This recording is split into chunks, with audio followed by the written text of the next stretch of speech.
परमात्मा को पाने तथा उसका वास्तविक लाभ प्राप्त करने के लिए पवित्र बाइबल में प्रमाण है कि प्रभु ने मनुष्य को अपना ही स्वरूप बनाया। 6 दिन में सृष्टि रचकर 7वें दिन विश्राम किया। कुरान शरीफ में प्रमाण है कि हजरत मोहम्मद को खुदा स्वयं कह रहे हैं कि मैंने तुम्हें उस परमात्मा की महिमा बताने के लिए भेजा है। वो परमात्मा कबीर है जिसने 6 दिन में सृष्टि रची तथा 7वें दिन तख्त पर जा विराजा। उसकी खबर किसी बाखबर से पूछकर तो देखो। कृपया अवश्य सुनिए जगत गुरु तत्वदर्शी संत रामपाल जी महाराज के अमृत वचन।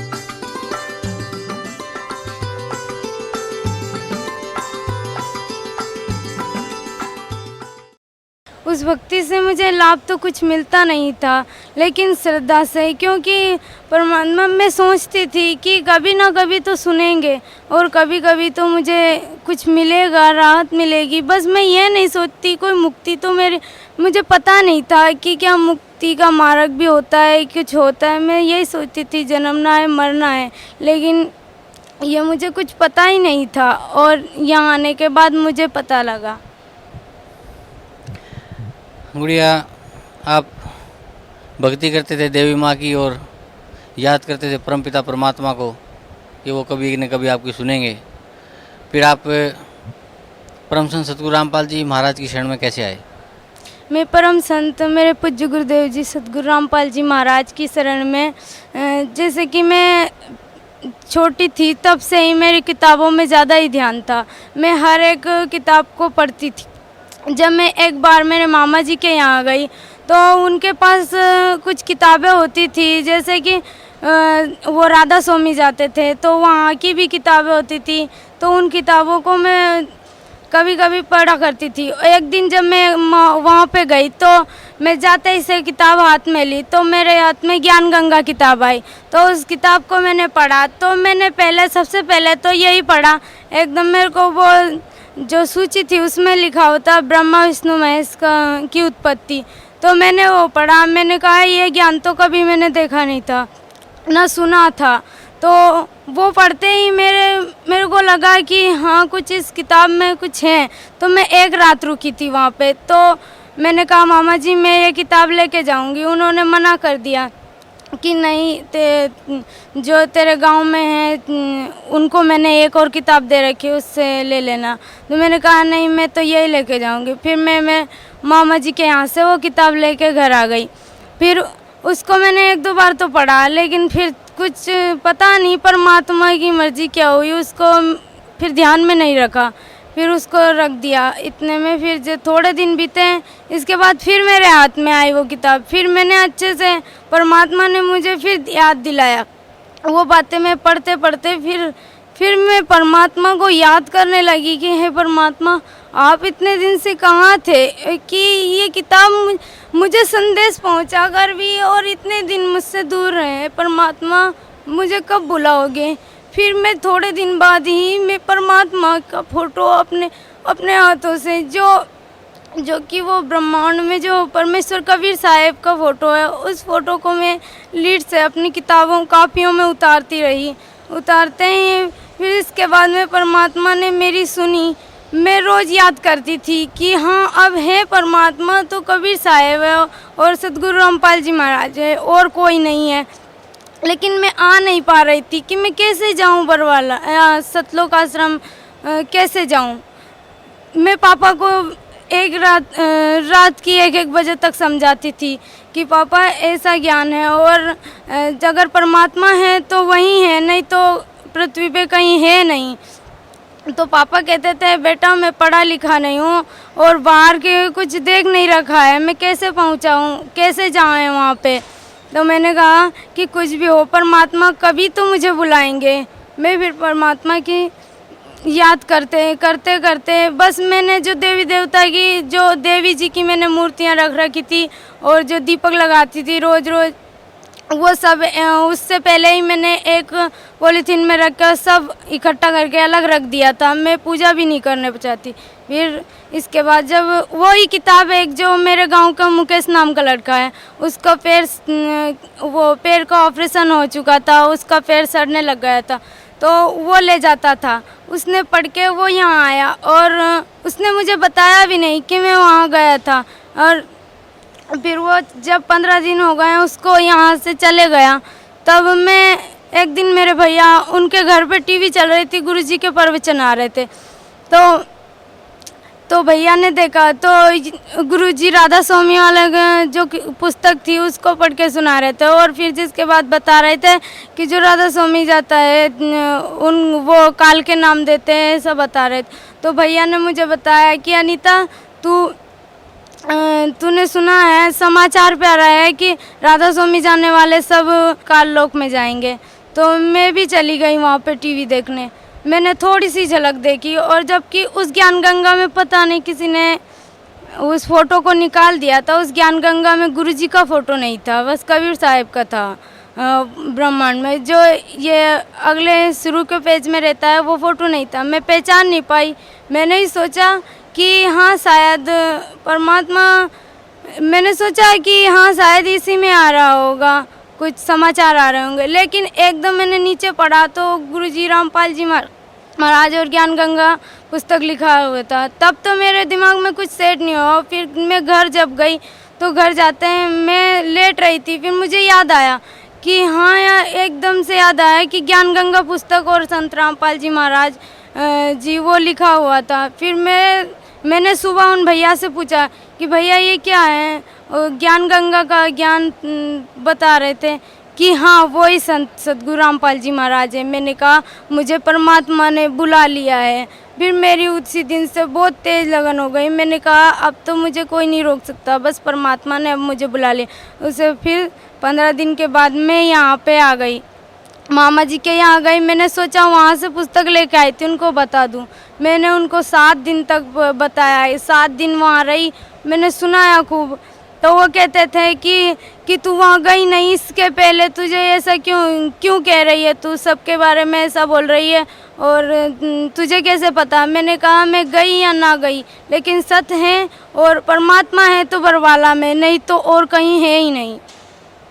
फिर उन्होंने फिर भी मेरी बातों को नहीं माना कि एक गांव में जो अगर दो सरपंच रहते हैं तो ऐसे ही करते हैं एक दूसरे की निंदा।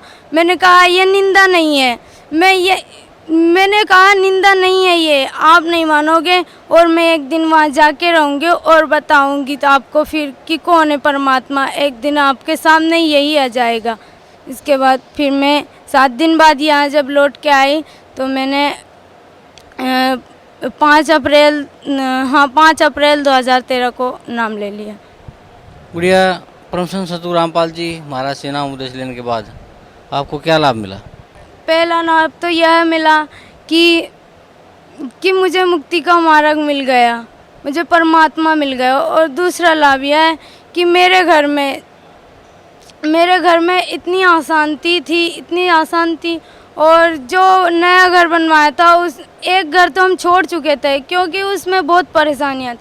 फिर हम दूसरे घर में आए तो उस घर में भी जैसे कि कीड़े इतने निकलते थे कि एक ही जगह से 2-2 किलो इतने निकलते थे, चूल्हे तक जगह नहीं रहती थी और पानी में भी गिरते थे। तो हम उस बात से बहुत परेशान हो गए थे। सारे के सारे घर वर के पूरे इकट्ठे हो गए और सोचते थे आखिर ये हो क्या रहा है हमारे साथ। फिर हम सोचते, ये पापा मम्मी सब कहते थे उस देवता के यहाँ जाएं, वहाँ जाएं, वहाँ, लेकिन मुझे कुछ समझ नहीं आता था। मैं सोचती थी कोई कुछ नहीं कर सकता। फिर इसके बाद फिर परमात्मा की रजा हुई कि यहाँ पहुँचे और वहाँ वो सब कुछ बंद हो गया। इसके बाद हमें कुछ भी नहीं दिखाई दिया। पापा के कान में बहुत दर्द था और वो पक चुका था, उसमें भी फिर परमात्मा की रजा से ही आज वो ठीक है और हमारे घर में वो शांति थी। एक दिन मैंने वो भी देखा है अपनी आँखों से कि मेरे घर में एक भी कोई ऐसा नहीं रहता था कि हमें कोई पानी पिला सके। सब एक साथ इतने बीमार हो जाते थे कि क्या बताऊं मैं।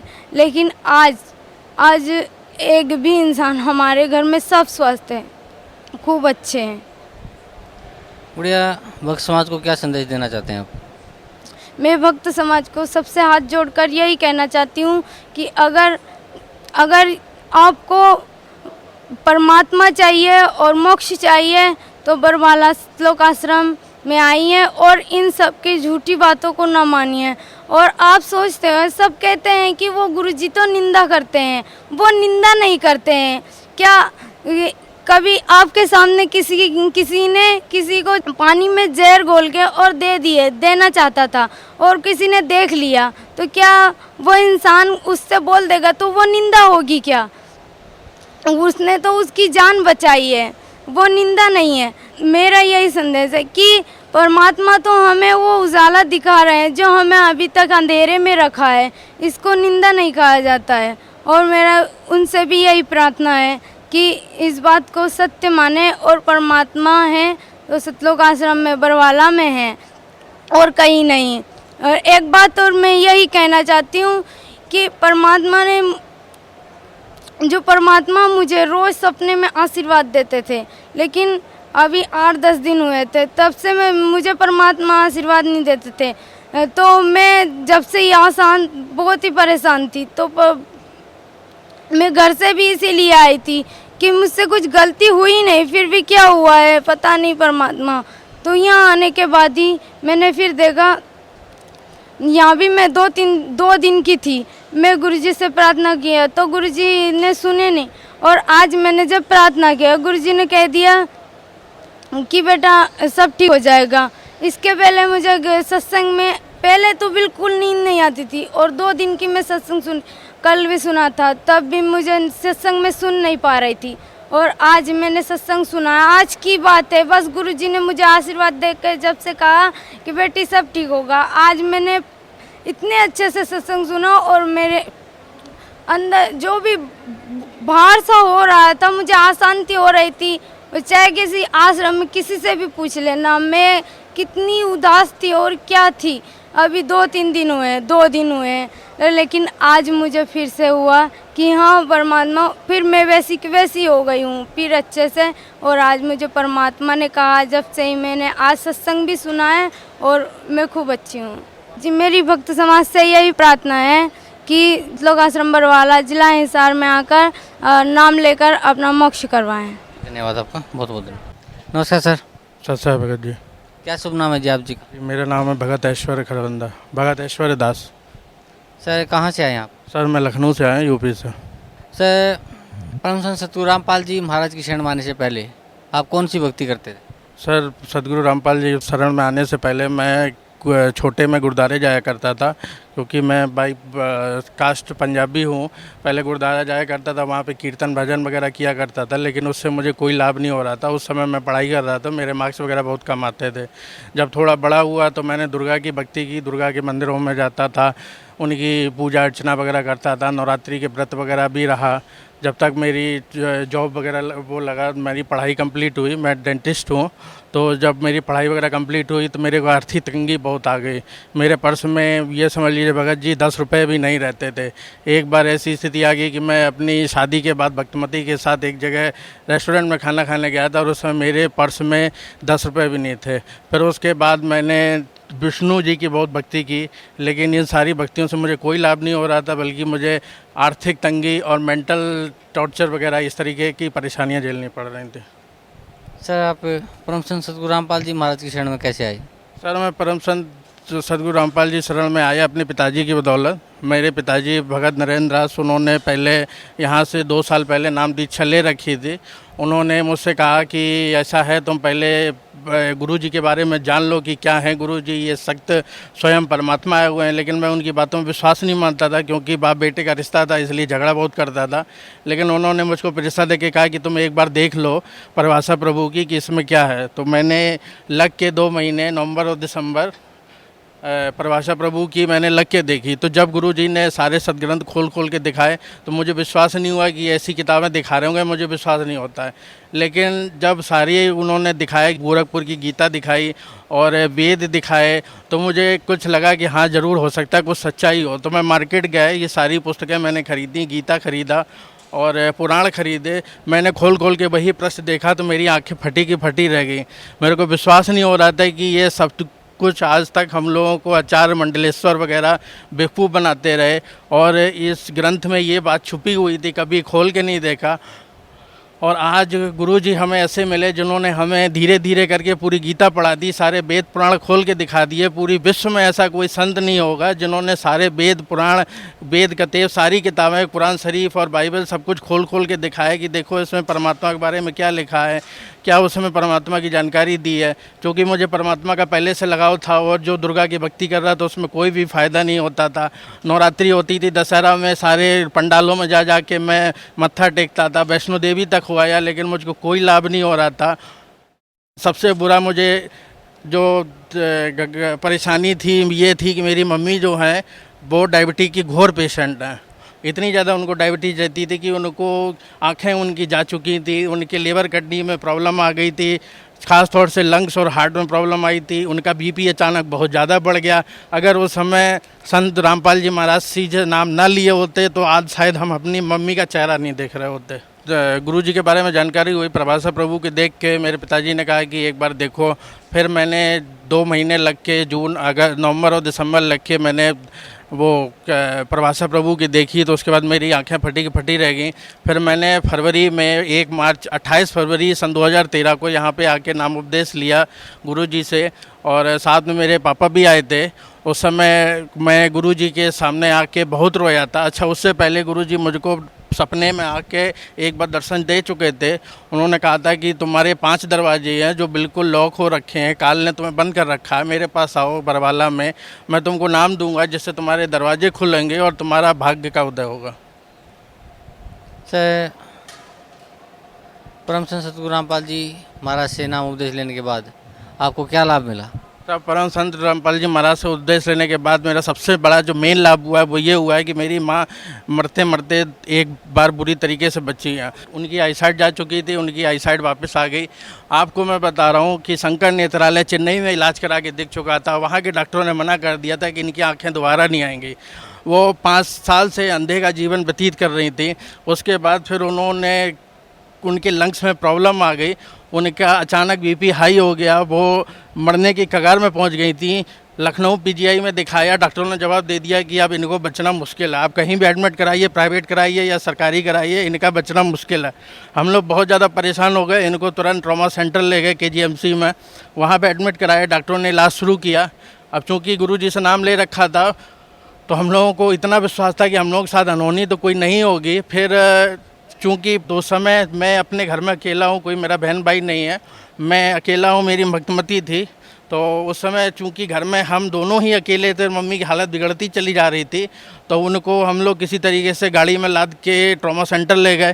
ट्रॉमा सेंटर में तो हम दोनों अकेले थे। डॉक्टर ने इलाज शुरू किया किसी तरीके से। हम लोगों ने भागा दौड़ करके उनकी सारी जांचें कराई, खून की रिपोर्ट दी, और जो भी डॉक्टरों ने हम लोगों को रिपोर्ट जाती, अकेले भागते दौड़ते रहे। मेरी भक्तनवती ने भी मेरा बहुत साथ दिया, और कुल मिला के उनको किसी तरीके से 2 दिन तक 3 दिन तक अस्पताल में एडमिट रही। फिर उसके बाद मेरे पापा आ गए तो उन्होंने सेवा की। 5 दिन के बाद उनको डॉक्टर ने रिलीज़ किया, घर पर आई, और फिर उन्होंने गुरु जी की फ़ोटो के आगे मत्था टेक के माफ़ी मांगी कि अगर मुझसे कोई गलती हुई हो तो क्षमा करो, मुझको ठीक कर दो, मैं नामदान लूँगी। फिर उन्होंने, आप विश्वास नहीं मानेंगे भगत जी, उसके बाद उनको जैसे जैसे टाइम पीरियड बीतता गया, 5 दिन, 6 दिन, 7 दिन, उनको दवा भी कम हो गई और उनकी तबीयत ठीक होने लगी। जो आदमी मरने के कगार में पहुंच गया था, आज वो चलने फिरने लगा। उसके 1.5-2 महीने बाद जब वो चलने फिरने लायक हो गई तो पापा बोले ऐसा है चलो तुम्हें आँखें दिखा दें। तो मम्मी बोली आँखें तो हमारी जा चुकी हैं, अगर संत रामपाल जी को हमें नाम उपदेश लेने के लिए बुलाना है तो वो खुद ही आँखें देंगे, हम वहाँ पर जाएँगे तो गुरु जी को देखेंगे कैसे। फिर वहाँ पे पापा ने कहा अच्छा ठीक है, एक अस्पताल है इंदिरा गांधी हाई हॉस्पिटल, वहाँ पे चल के एक बार आँखें टेस्ट करवा लो। क्या कहते हैं डॉक्टर, ऑपरेशन कहते हैं कि नहीं कहते हैं। फ़िलहाल हम लोग संडे को सारा परिवार गाड़ी में बैठ के उनको ले गए इंदिरा गांधी हाई हॉस्पिटल। वहाँ पे इनकी आँखें चेक करवाई। डॉक्टर ने कहा ऐसा है आपकी आँखों में मोतियाबिंद का ऑपरेशन हो जाएगा, लेकिन हम ये कन्फर्म नहीं कह सकते इनकी रोशनी आएगी। हम लोगों ने कहा ठीक है भाई, कुछ नहीं से कुछ बेटर है, आप इलाज शुरू करिए, जो भी इनका रोशनी आएगी ठीक है, देखते हैं क्या होगा, अगर नहीं आती है तो फिर ठीक है। परमात्मा के ऊपर विश्वास था, ऑपरेशन शुरू करवाया। ऑपरेशन करवाने के 2 घंटे तक उनका ऑपरेशन हुआ। ऑपरेशन करने के बाद वो बेड पर आई, दवा वगैरह चली, अगले दिन उनकी पट्टी खुली। आप विश्वास नहीं मानेंगे, ये चमत्कार था परमात्मा का। मैं कई बार बोलूँगा ये चमत्कार है परमात्मा का और कहीं नहीं हो सकता।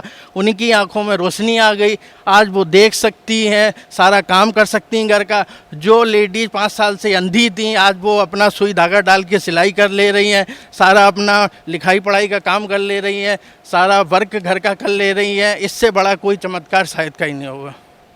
सर, भक्त समाज को क्या संदेश देना चाहते हैं आप? सर, भगत समाज को ये संदेश देना चाहता हूँ कि आप लोग आजकल शिक्षित हैं, आजकल आप लोग पढ़े लिखे हैं।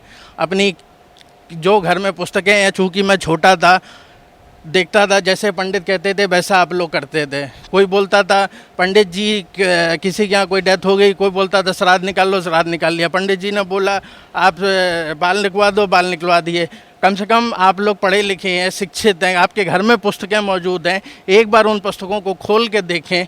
अगर आपको नहीं समझ में आ रहा है, क्योंकि गुरु जी कहते हैं बिन गुरु वेद पढ़े जो प्राणी, समझे न सार रहे अज्ञानी। आप साधना चैनल देखिए, शाम को 8 बजे साधना चैनल पे गुरु जी का सत्संग आता है। यहाँ बरवाला जिला हिसार में आके एक बार देखिए, सत्संग सुनिए, फिर उसका नाम उपदेश लीजिए।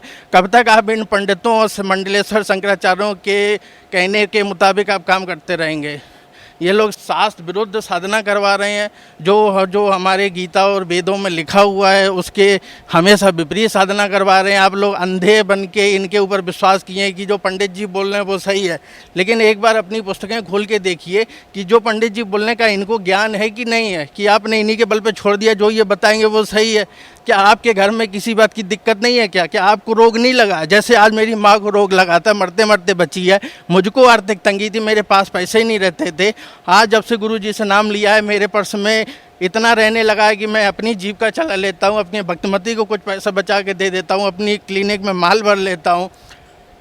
इससे ज़्यादा और क्या सुख होगा एक इंसान के जीवन में। दूसरी बात, ये सारी बातें जानने के बाद जब मुझे यहाँ पे नाम उपदेश लिया तो बाद में पता लगा कि इसके साथ साथ मुझको यहाँ मोक्ष भी मिलेगा, तो मोक्ष भी मिलेगा, सारी जीवन की सुविधाएं भी मिलेंगी, परमात्मा भी मिलेंगे। जिस कारण से आत्मा भटक रही थी कि परमात्मा किसी तरीके से मिले, परमात्मा मिले। जो आचार्य शंकराचार्य मंडलेश्वर पंडित जी गुरुद्वारे मस्जिद तो नहीं गया, गुरुद्वारे वगैरह में जाके आज तक परमात्मा को ढूंढता रहा, तो परमात्मा तो मिले नहीं। क्या मिला? नुकसान मिला, पैसे खर्च हुए, आना जाना का किराया भाड़ा लगा। और जो कहते थे पूजा भक्ति कराओ, ये कराओ, दान फंद कराओ, ये करो, उसमें कोई भी लाभ नहीं हुआ। आप लोग एक बार यहाँ चल के आइए जिला हिसार हरियाणा में, मेरे सदगुरु से नाम लीजिए। ये गुरु जी नहीं है, ये स्वयं कबीर परमात्मा पूर्ण ब्रह्म है। इनसे ये स्वयं यहाँ पे प्रकट हुए हैं, भगवान के रूप में यहाँ पर आए हैं। केवल देखने में ये रामपाल जी महाराज हैं, लेकिन ये अंदर से स्वयं पूर्ण ब्रह्म कबीर परमेश्वर जी हैं। आप आइए, अपना कल्याण कराइए, नाम लीजिए और जीवन को सफल बनाइए। जी धन्यवाद आपका बहुत बहुत। परम पिता परमात्मा पूर्ण ब्रह्म सारी सृष्टि के रचनहार कबीर परमेश्वर जी की असीम रजा से आप सभी पुण्यात्माएं परमात्मा की महिमा सुनने के लिए उपस्थित हुए हो। जब तक ये प्राणी सत्संग में नहीं आता तब तक इसको मनुष्य जीवन के लक्ष्य का ज्ञान नहीं होता। उससे पहले जैसे भी माहौल के अंदर वो पला है, जैसी भी क्रियाएं उसने देखी और सुनी हैं, जो भी ज्ञान उसको ग्रहण है उसी को अंतिम मानकर और निश्चिंत होकर के अपने जीवन सफर पर चल रहा होता है, क्योंकि आसपास के अक्षेत्र में वही क्रियाएं होती हैं, वही ज्ञान होता है और वही सब भक्ति मार्ग होता है, जिस कारण से उस व्यक्ति को, उस प्राणी को कोई संदेह नहीं होता, शंका नहीं होती कि जो क्रिया और जो साधना, जो परंपरा, जो रीति रिवाज मैं कर रहा हूँ ये करने की नहीं है। वो यही सोच कर रहा होता है कि सभी कर रहे हैं तो ये सारी ठीक होंगी। कोई बकरीद मनाता है या कोई देवी पर बलि चढ़ाता है तो सभी अपनी क्रियाओं को सही मान रहे होते हैं। तो इसलिए सत्संग की आवश्यकता होती है। सत्संग के अंदर परमात्मा का विधान बताया जाता है। परमात्मा के विधान को तोड़ने वालों को होने वाली हानि से अवगत कराया जाता है, परिचित कराया जाता है। और जो मर्यादा में रहकर साधना करते हैं उनको क्या बेनिफिट होगा वो भी बताया जाता है। तो इसलिए सत्संग की विशेष आवश्यकता है। हमने सत्संग मान रखा था कि संत कोई हो,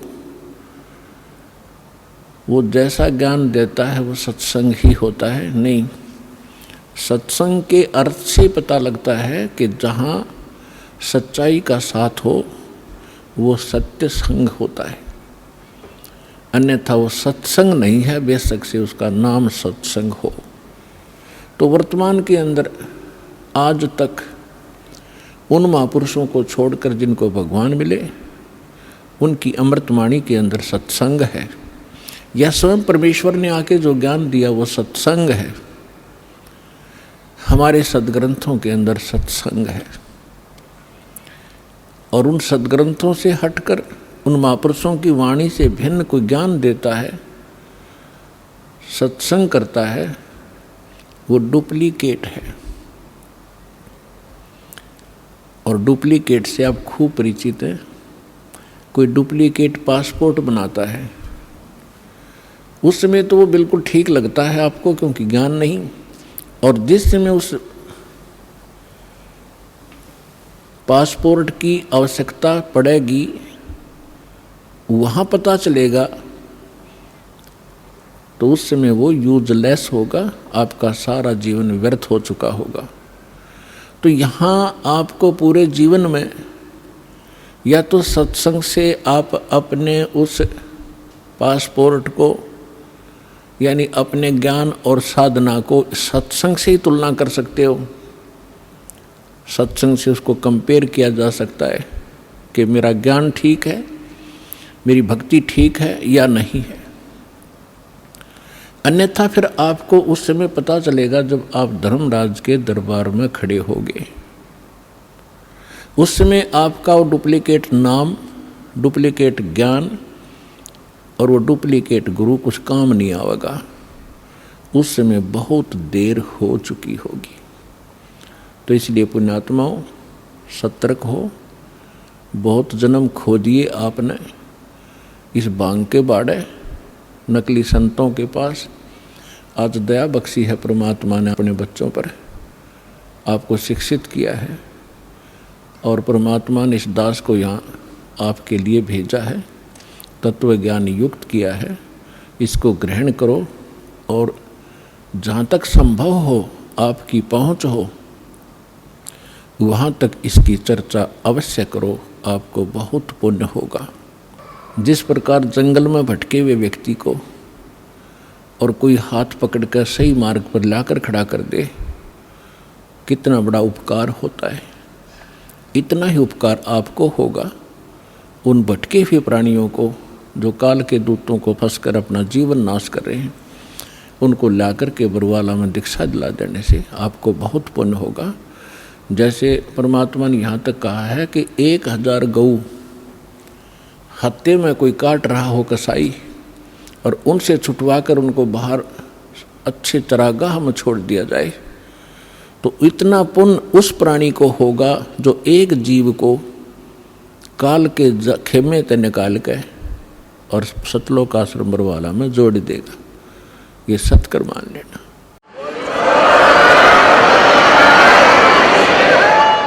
क्योंकि गलत साधना करके या भक्ति ना करके उस जीव को कितना कष्ट होना था भविष्य में। करोड़ों जीवन वो कुत्ते के भोगता, करोड़ों जीवन वो गधे के भोगता, लाखों जीवन वो कुत्ते कहीं पर और अन्य प्राणियों के भटकता, और फिर यहाँ आने के बाद उसका वो सारा झंझट समाप्त हो जाता। क्योंकि सतलोक आश्रम बरवाला में सत्संग है और सतगुरु है। इन दोनों की आवश्यकता जीव को होती है। आपका सौभाग्य है कि आपको अब वो मनुष्य जीवन भी है, सत्संग और सतगुरु दोनों उपलब्ध है। अब विलंब ना करना, सबको समझाओ, आपका परम कर्तव्य बनता है। हम भी ऐसे भटक रहे थे, धक्के खा रहे थे, अब पता चल रहा है पिछले जीवन में हमने क्या खट्या, कैसा जीवन नाश कर रहे थे, और खुश हो रहे थे क्योंकि कोई ये कहने वाला नहीं था कि तेरी दिशा गलत है, तेरा मार्ग गलत है, आप गलत जा रहे हो। कोई टोकने वाला नहीं था। तो तभी तो हमें सतर्क होना पड़ता है। कोई ये कहे तो इधर गलत जा रहे हो, तो विचार करना पड़ता बुद्धिमान व्यक्ति को, इसने कैसे कहा ये। तो विचार करेगा तो फिर वो उसको मार्ग को त्यागे भीगा। तो सत्संग में आने से क्या लाभ होता है? सतगुरु के उपदेश का लाया एक विचार, जय सतगुरु मिलते नहीं जाते नरक द्वार। नरक द्वार में दूत सब करते खेचातान, उनसे कभू ना छूटता फिर फिरता चारों खानी। चार खानी में भरमता कबहू ना लगता पार, सो फेरा सब मिट गया मेरे सतगुरु के उपकार।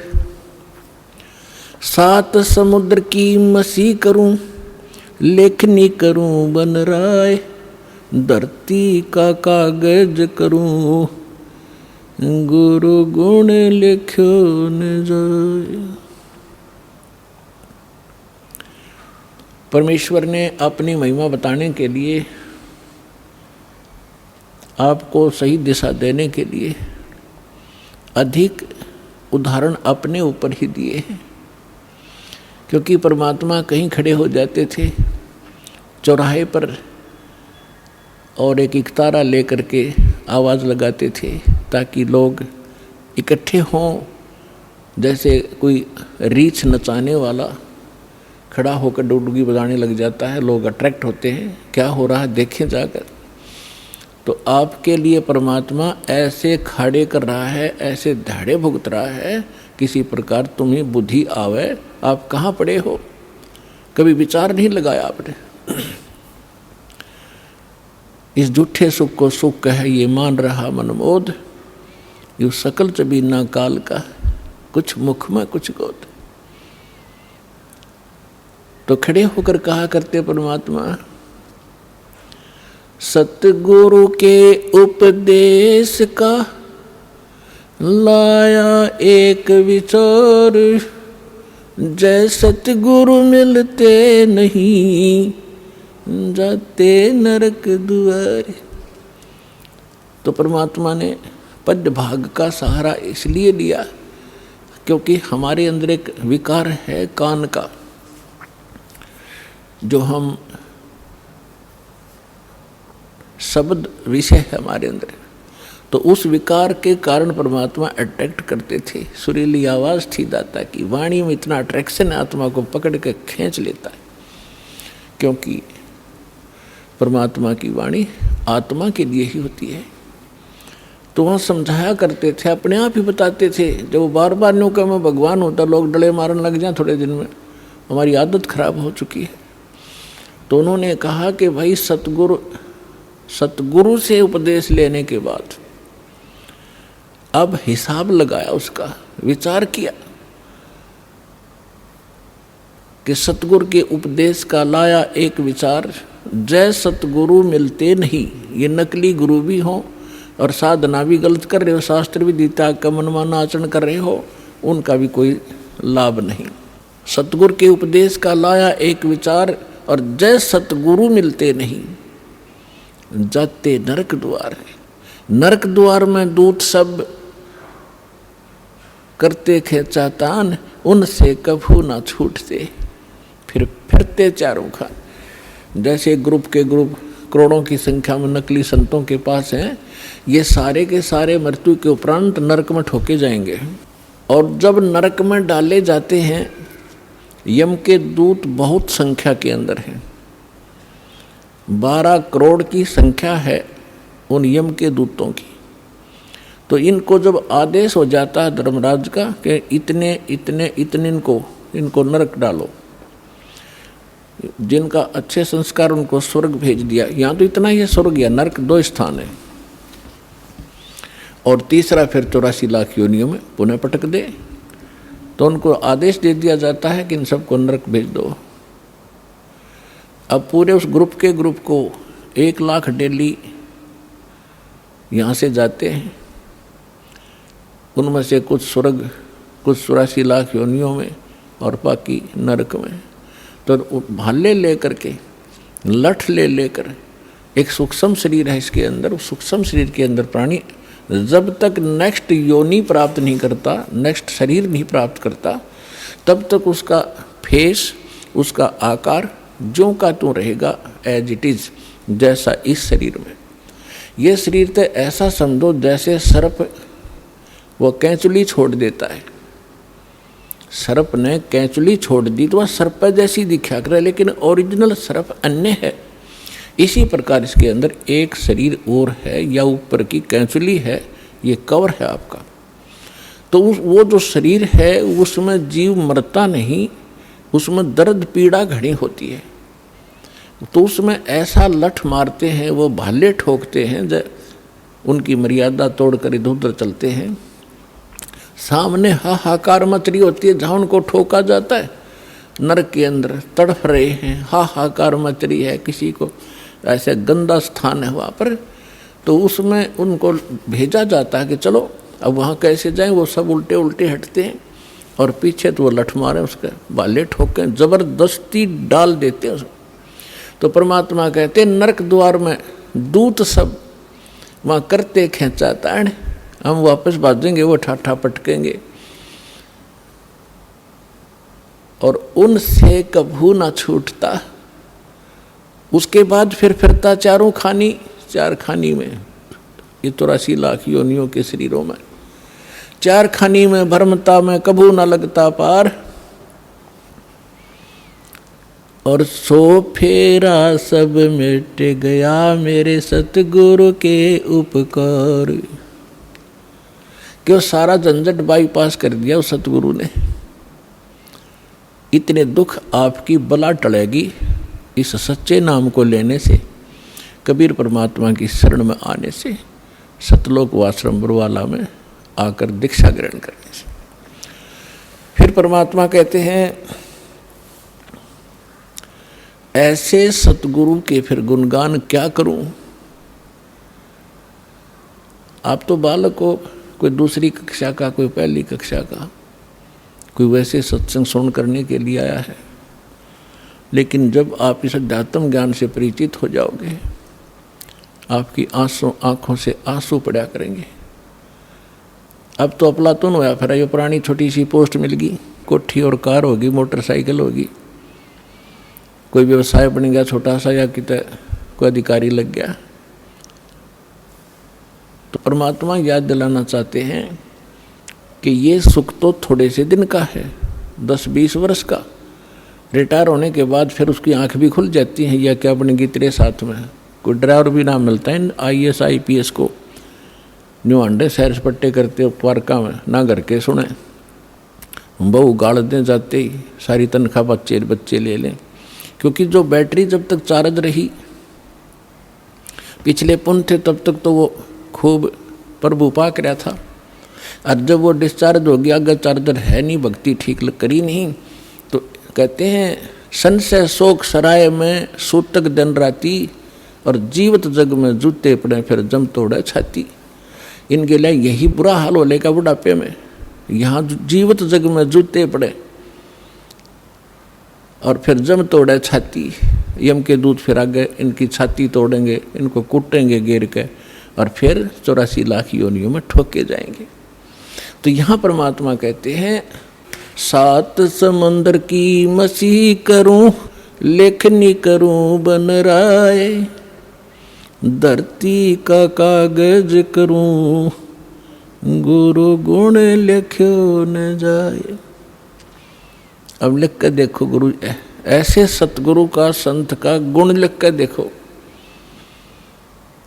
पूरी पृथ्वी का कागज बना लूं, 7 समुद्रों का इंक बना लूं स्याही, और सभी वृक्षों की कलम बना लो, काट काट कर छोल छोल कर, कितनी बन जाएंगी हिसाब लगा लो। और ये सारी खत्म हो जा, धरती जितना कागज भी समाप्त हो जाए, 7 समुद्रों की इंक भी स्याही भी खत्म हो जा, और सब कलम भी घिस जाए, तो भी नहीं लिखा जा सकता। तो पुण्यात्माओं, परमात्मा कहते हैं भाई गुरु मानुष कर जानते, ते नर कहिए अंध, ओए दुखी संसार में आग काल के फंद। फिर क्या बताते हैं परमात्मा, सतगुरु के सिजदा करूं, कर्म छुटाए कोटि, और जो सतगुरु की निंदा करे, फिर जम तोड़ेंगे ओठ।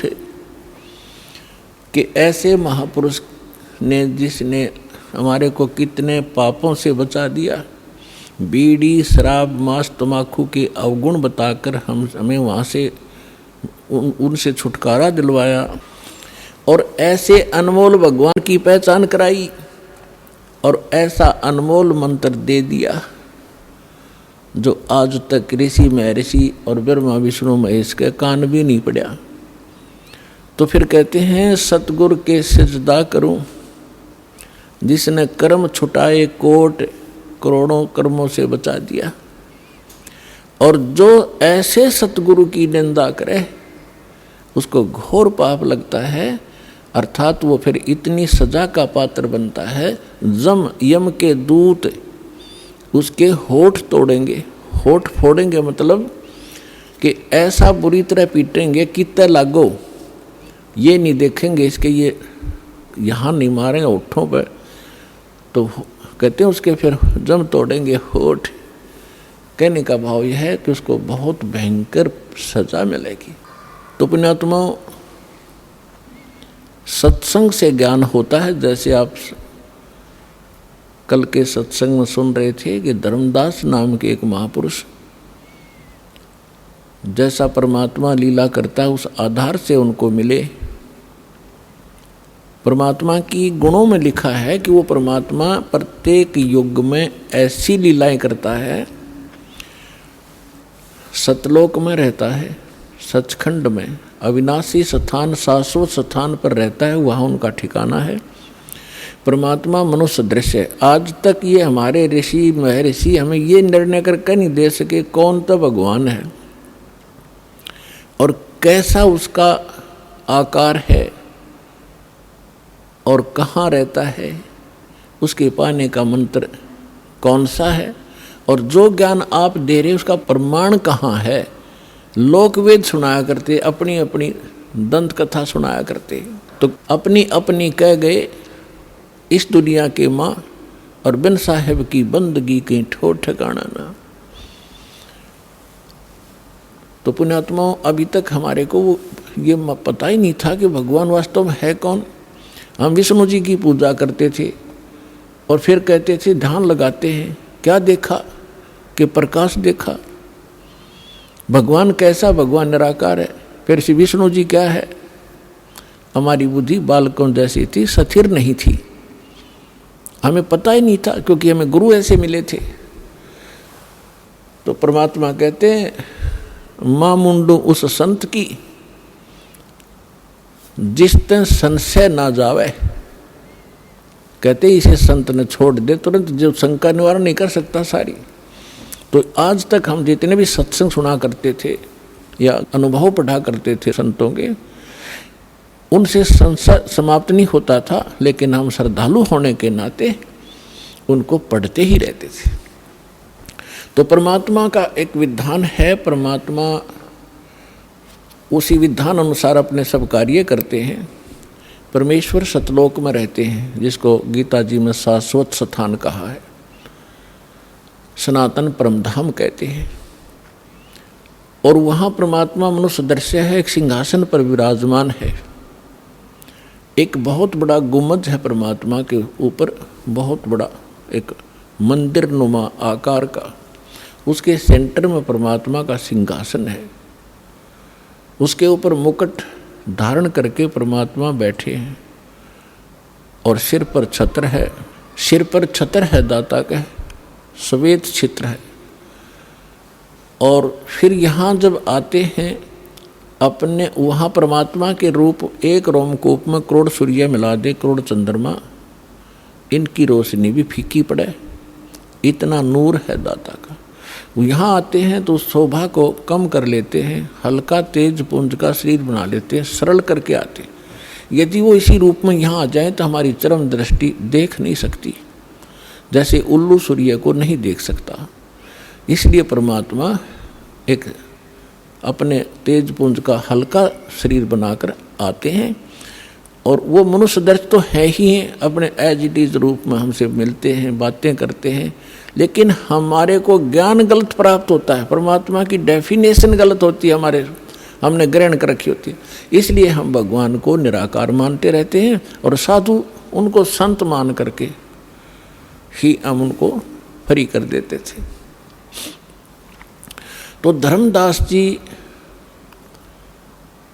को सतगुरु मिले। पहले वो भी ऐसे भ्रमित थे, लोक वेद के आधार से साधना कर रहे थे।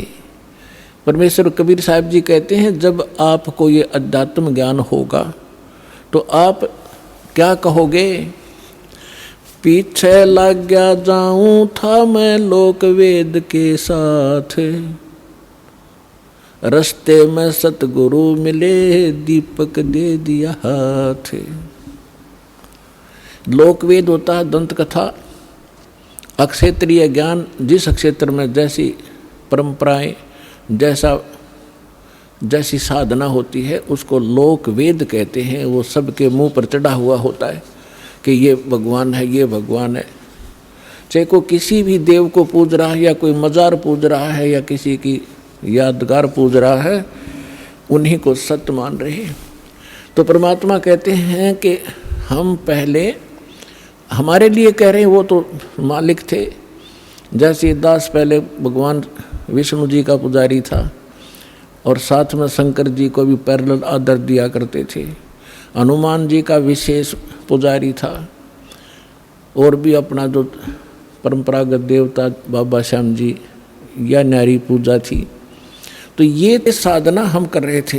तो ये लोक वेद के आधार से हम साधना कर रहे थे, ये यथार्थ भक्ति मार्ग और ज्ञान नहीं था। और जब ये मार्ग मिला परम पूज्य परमेश्वर के परमात्मा, श्रेष्ठ आत्मा, पुण्य आत्मा स्वामी रामानंद जी, स्वामी रामदेवानंद जी दास को मिले। उन्होंने दास को एक दीपक दे दिया तत्व ज्ञान रूपी, कि अब आप अंधेरे में भटक रहे हो, आपके पास कोई मार्ग नहीं है जिसकी रोशनी में आप ठीक चल सके। तो उस तत्व ज्ञान रूपी दीपक के रोशनी में दास फिर सीधा चला, तो आज सफलता मिली। तो परमात्मा कहते हैं, पीछे लग गया जाऊं था मैं लोक वेद के साथ, रस्ते में सतगुरु मिले। और यो तत्व ज्ञान रूपी दीपक टॉर्च दे दी, लालटेन दे दी, किसकी रोशनी में चल, गड्ढों में मत गिर। तो यहाँ परमात्मा कहते हैं कि धर्मदास जी को परमात्मा मथुरा में मिले, वहाँ उनको टॉर्च दे दी, दीपक दे दिया, उसके बाद उनकी दिशा बदल गई। तो इसी प्रकार कल आपको सत्संग में सुनाया गया था कि धर्मदास जी को परमात्मा मिले, लेकिन हमारे अंदर इतना खचड़ा भर गया है ये अज्ञान का, ये जल्दी से समाप्त नहीं होता। दीक्षा भी ले ली धर्मदास जी ने, भगवान को देख भी लिया, लेकिन वो पुरानी कथाएं, पुराना रंग, वो पेंट कहीं ना कहीं किसी कोने में दबा ही रहता है। एक दिन उन्होंने प्रश्न किया, धर्मदास जी ने प्रश्न किया कि हे परमेश्वर, अक्षमा करना अपने किंकर को, मैं पामर प्राणी हूँ, लेकिन दाता मुझ नालायक व्यक्ति के अंदर कुछ ऐसी शंकाएं किसी कोने में और जमा हैं, दाता उनका भी समाधान कीजिए। परमेश्वर ने कहा, बोल भाई, जब तक शंका तेरी समाप्त नहीं होगी तू भक्ति खाक करेगा। उसने कहा, भगवान देखो, आप कहते हो कि भगवान विष्णु, भगवान कृष्ण, भगवान श्री राम, इनमें कोई शक्ति नहीं थी, ये कोई कुछ नहीं कर सकते। हमने कथाएं सुनी अपने गुरुओं से, पहले वाले गुरुओं से, कि भगवान श्री कृष्ण ने मोर ध्वज के पुत्र ताम्र ध्वज को आरे से 2 फाड़ करवा के चिरवा के मृत्यु को प्राप्त हो गया था, उसको जीवित कर दिया भगवान। ये बात मेरे गले नहीं उतर रही, क्या उनमें शक्ति नहीं थी? भगवान श्री कृष्ण ने सुदामा उसका मित्र था, दारिद्र बहुत घना था, उसमें बहुत ही निर्धन व्यक्ति था, क्लास फेलो था उनका। एक दिन उनके पास गया जब वो द्वारका के राजा थे, और भगवान 2 मुट्ठी चावल खा के और उसका सुंदर महल बना दिया और घना धन दे दिया उसको। परमात्मा बोले, ठीक है बच्चा, पहले तो आप लोग इतने भावुक हो कि सुनते नहीं ध्यान से। परमेश्वर ने कहा कि मैं ये नहीं कह रहा कि ब्रह्मा विष्णु महेश में कोई शक्ति नहीं, ये कुछ नहीं कर सकते। दास परमात्मा कहते थे कि ये तुम इनको समर्थ मानते थे कि ये समर्थ भगवान है, सारी सृष्टि के रचनहार हैं, ये अजन्मा है, इनकी मृत्यु जन्म नहीं होता, इनके कोई माता पिता नहीं है। तो वो तेरे रूबरू कर दिया, इनके माता पिता हैं, इनकी जन्म मृत्यु होती है। जिनकी जन्म मृत्यु होती है वो सक्षम कैसे होगे? तो परमात्मा ने कहा कि जैसे एक स्टेट के प्रांत के मंत्री में जो शक्ति होती है वो शक्ति होती है, लेकिन वो प्रधानमंत्री नहीं होता, प्रधानमंत्री जैसी पावर नहीं रखता।